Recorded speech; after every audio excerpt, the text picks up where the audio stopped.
क्या हुआ? वज़ीर दाखिला राना सनाउल्लाह ने पीटीआई से मुज़ाकरात की मुखालफत कर दी। कहते हैं कि पीटीआई से मुज़ाकरात करेंगे तो शहदा की फैमिलीज़ को क्या मुंह दिखाएंगे। फैसलाबाद में जलसे से खिताब करते हुए कहा कि इमरान खान ने हमेशा नफरत की सियासत की है, मुखालफीन को चोर कहा और खुद फ़ायदा उठाया। राना सना ने कहा कि जब भारत ने हमला किया तो अपोजिशन हॉल में जमा थी, लेकिन इमरान खान मिलने को तैयार नहीं थे। अब इमरान खान की हालत यह है कि अकेला बैठा मुज़ाकरात की पेशकश कर रहा है। जो हरकत 9 मई को की गई वो कभी नहीं हुई। जिन लोगों ने शोहदा के तकद्दुस को पामाल किया उन्हें सज़ा मिलनी चाहिए।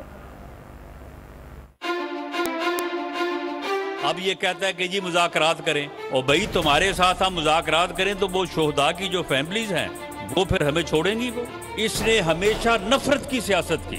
इसने हमेशा ये कहा कि अपने मुखालफीन को कि ये चोर है, ये डाकू है। जब इंडिया ने पाकिस्तान पे हमला किया, सारी अपोजिशन जो है वो एक हाल में पार्लियामेंट हाउस में जाके बैठ गई। जाके सबके साथ बैठो, हम आपको ब्रीफिंग दें ताकि मुल्क की को बेहतरी के लिए जो है वो कोई मंसूबा बन सके, कोई प्लानिंग हो सके। इसने कहा नहीं, मैं तो नहीं जाऊंगा, मैं इनके साथ बैठ जाऊं। अब हालत ये है कि अब अकेला बैठ के जो है ना वो कह रहा है कि मैं मुज़ाकरात करने चाहता हूँ, जल्दी से जल्दी मेरे साथ मुज़ाकरात कर लें और मैं मुज़ाकरात के लिए तैयार हूँ। जो इन्होंने हरकत की, ये हरकत कभी हमारे दुश्मन ने नहीं की, जिन्होंने पूरी कौम को दुखी किया है और जिन्होंने शोहदा के तकद्दुस को पामाल किया है, उन लोगों को सजा देनी चाहिए, सजा मिलनी चाहिए।